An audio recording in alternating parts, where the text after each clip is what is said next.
खाते, वो खाते कौन कौन से होते हैं? First, second, third. देखिए 3 खाते होते हैं बैंक में। फर्स्ट है सावधि जमा खाता, बचत खाता, चालू खाता। पूरा मतलब हिंदी में बताऊंगा, सिंपल सा एकदम होगा, समझ में सब कुछ है। वीडियो को पूरा देखना स्टार्टिंग से लेके एंड तक, ओके। तो पहला है सावधि जमा खाता, फिर दूसरा है बचत बैंक खाता, फिर तीसरा है चालू खाता। पहले हम बात करेंगे इसकी, सावधि जमा खाता। सावधि जमा खाता होता क्या है, फिर उसके बाद होगा ये एक ऐसा अकाउंट है, मतलब ये एक ऐसा खाता है जिसमें ग्राहक को एक फिक्स अमाउंट फिक्स डेट तक के लिए बैंक में जमा करना पड़ता है। उसी को हम कहते हैं फिक्स डिपॉजिट अकाउंट, सावधि जमा खाता। ये वही खाता है जिसमें आप कोई भी अमाउंट, मतलब आपके अनुसार कोई भी अमाउंट हो, उसको आप एक फिक्स डेट मतलब जैसे कि आपके पास हो 5,000 है और आप इस अमाउंट को जमा करते हैं 5 साल के लिए,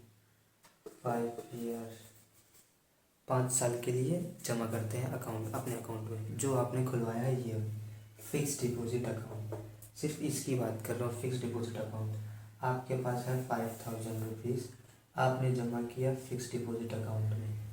अब ये अमाउंट सिर्फ आप तभी निकाल सकते हैं जब आपका ये ईयर पूरा होगा। आप जमा करने से पहले मतलब बताते हैं डिटेल कि आप बस उसी डेट को निकाल सकते हैं जिस डेट तक के लिए आपने इस अमाउंट को जमा किया है इस अकाउंट में। अब अगर आपको मतलब ये अमाउंट निकालना है, ये वाला अमाउंट, तो आपको ये कैंसिल करना पड़ेगा जिसका ये अकाउंट से अगर आप निकालेंगे इस अमाउंट को, तो इस अमाउंट में से कुछ परसेंट काट लिया जाएगा। अब वो बैंक के ऊपर है कि मतलब वो कितना अमाउंट काटती है आपके इस अमाउंट से, मतलब जो उनका चार्ज होगा वो आपसे काट लेंगे अमाउंट को आपके इस अमाउंट से। पहले इसको इरेज कर दें।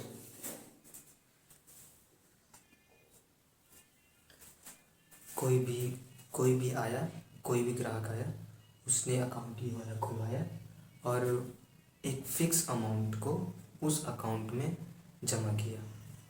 एक निश्चित कहते हैं मतलब एक फिक्स डेट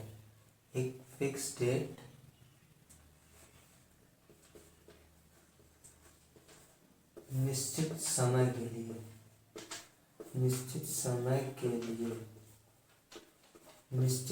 के लिए उस अमाउंट को उसने निश्चित समय के लिए जमा करा है।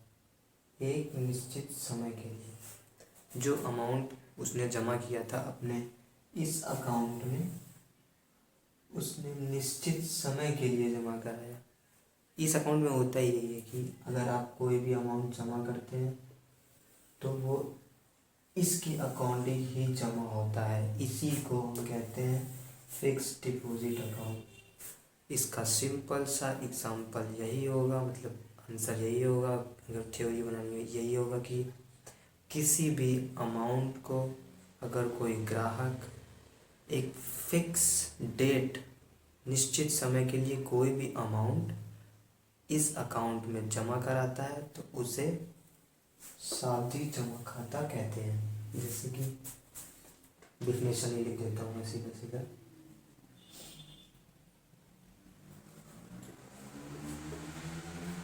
कोई भी ग्राहक एक निश्चित समय के लिए अपने राशि को बैंक में जमा कराता है, उसे हम सावधि जमा खाता कहते हैं, ये सावधि जमा खाता कहते हैं। इसमें इसमें ग्राहक का भी फ़ायदा होता है और बैंक होती है उसका भी फ़ायदा होता है। क्यों? इसमें ग्राहक का भी फ़ायदा होता है, बैंक का भी फ़ायदा होता है। ग्राहक का फ़ायदा ये होता है कि उसने जमा कराया है, उसको मतलब जितने भी डेट के लिए उसने जमा कराया, जितने भी समय के लिए उसने जमा कराया है अपने अमाउंट को, उसको इस इस अमाउंट पर सबसे ज़्यादा ब्याज मिलता है। जो भी दे वो बैंक के ऊपर है, कितना परसेंट देती है बैंक उस अमाउंट पे, कितना अमाउंट, जितना बड़ा अमाउंट होगा उतना ज़्यादा ब्याज मिलेगा, जितना ज़्यादा ब्याज होगा उतना ज़्यादा फ़ायदा होगा इसको। अब बैंक का क्या फ़ायदा होता है? अब बैंक को तो इस ग्राहक ने जमा कराया अमाउंट, इस मतलब अपने बैंक में जमा कर लिया। अब बैंक का फ़ायदा ये हुआ कि उसको मिल गया अमाउंट, उसको तो पैसे मिल गए, वो एक फिक्स डेट तक के लिए उसको पैसे मिल चुके। अब उस बैंक को पता है कि ये पैसा इतने डेट तक कहीं नहीं जाने वाला है, तो वो क्या करती है, वो उस अमाउंट को उठा के कहीं और इन्वेस्ट कर देती है। इसमें बैंक को प्रॉफिट मिल जाता है और प्रॉफिट से उसमें से आधा प्रॉफिट वो इस ग्राहक को देती है, बस सिंपल। अब उसमें क्या हुआ, ग्राहक को भी पैसे मिल गए और बैंक को भी पैसे मिल गए। बैंक का तो फायदा हो ही गया, ग्राहक का भी हो गया, फायदा ही फायदा है। बैंक को भी फायदा, ग्राहक को भी फायदा, सिंपल। यही सिर्फ इस अकाउंट के वजह से एक अकाउंट खुलाया, ग्राहक को भी मिल गए, नहीं सॉरी, ग्राहक को तो मिले ही मिले, बैंक को भी मिल गए, दोनों का फायदा हो गया। बैंक ने निकाल लिए, लेके जमा कर दिए, दे दिए, बस काम खत्म। अब अगर ये जो अकाउंट है, ये अकाउंट, अगर ये जो अमाउंट इस ग्राहक ने जमा किया होगा, अगर उसे ज़रूरत पड़ जाए अचानक से, बुक में नहीं लिखा होगा लेकिन फिर भी बता दे रहा हूँ, अगर जमा करने के बाद अगर ये ग्राहक को जो उसने जमा किया होगा अमाउंट, अगर उसको इमरजेंसी भाई कभी भी हो सकती है, किसी को भी हो सकती है, अगर उसे इमरजेंसी पड़ जाए तो वो करे क्या? अगर वो इस अमाउंट को निकालता है, जो जमा किया है उसने निकालेगा, तो उसको पेनल्टी देनी पड़ेगी भाई, देनी पड़ेगी यार। अब ये बैंक को इसने दिया अमाउंट, अब बैंक भी निश्चित भाई आराम से एकदम बैठी कि भाई मेरे पास तो पैसे आ गए, अब क्या करना है, इतने दिन के लिए पैसे हैं मेरे पास, मैं चाहे जो कर लूँ, चाहे जहाँ भी इन्वेस्ट कर लूँ। अब अचानक से वो उसके पास आ जाएगा तो भाई बैंक को तो धक्का लगेगा ही ना। अब इसमें ना बैंक की गलती ना उसकी गलती है, लेकिन बैंक का तो जो भाई रूल है, उसने तो पैसे काटने हैं तो काटने हैं भाई। उस वो मतलब भाई पहले ही उसमें फॉर्म में लिखा होता है कि भाई पढ़ लो, आप पहले ही देख लो उसमें कि क्या है, और भाई पढ़ना चाहिए पहले आपको कि उसमें क्या लिखा, क्या है क्या नहीं लिखा है, क्या मतलब रूल है, फ़ायदा नुकसान सब कुछ पढ़ लेना चाहिए, उसके बाद ही खुलवाना चाहिए। तो उसमें अगर आप उसके बाद जमा करने के बाद तुरंत आके निकालें तो कहते भाई मुझे ये ज़रूरत है, मुझे ये चाहिए, पैसा अभी चाहिए, काम है ये वो, तो वो क्या करती है, बैंक को कोई दिक्कत नहीं होती। बस बैंक ये कहती है कि भाई मुझे पेनल्टी दे दो, आप फिर ले जाओ अपना पैसा, कोई दिक्कत नहीं है मुझे, ना मुझे दिक्कत ना आपको दिक्कत।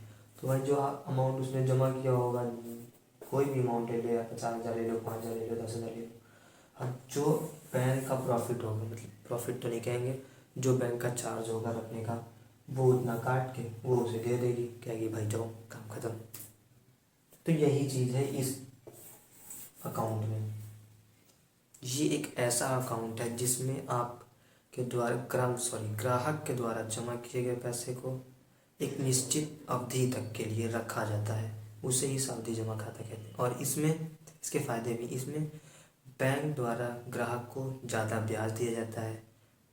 ये बैंक द्वारा जो मतलब कोई भी है, अब हर बैंक का अलग अलग होगा कि मतलब मैं इनको इतना दूंगा, मैं उनको इतना दूंगा, ये तो भाई अपने मतलब फंड के ऊपर है कितना उसके पास होता है, कुछ भी हो, लेकिन होता यही चीज़ है कि अगर कोई भी निश्चित अमाउंट को मतलब कोई भी एक कहते नहीं मतलब, जैसे कि ये हमारे पास है 5,000 सॉरी 50,000, 50,000 अमाउंट है, हाँ यहाँ पर ये तो 50,000 है।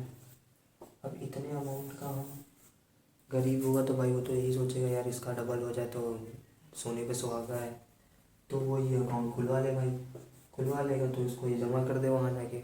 अब 5 साल 10 साल मतलब जो भी हो टाइम उसका, तो कम से कम उसको तो यार 70 के लगभग तो मिल ही जाएंगे।